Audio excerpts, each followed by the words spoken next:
Okay folks, here we go. Just going to show you a little bit of the store before I burn it. I think I'll put the camera on a tripod and we'll see how we go.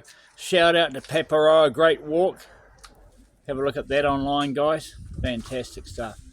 So I'm going to burn this. I don't know if it's going to be a mistake or a good thing to do. I've got most of the paint off it. There's a bit there I sanded just to see what would happen if I brought it back to natural timber. I just don't like it. So I'm going to burn the heck out of it. It could be a disaster. We're just going to have to wait and see.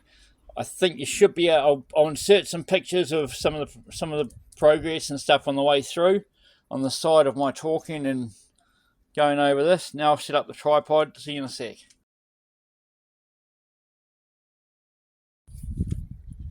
My door caught on fire.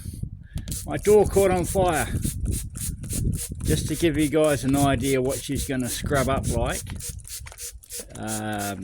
Yeah, I'll try and make this video as short as I can, but it's very complicated. Some people want me to make longer videos explaining things. Some people don't want me to make videos at all. So here we go, guys. But I'm just spraying her down now. I've just done a little burn on her, and now we'll get into the video. Let's get into the video, guys.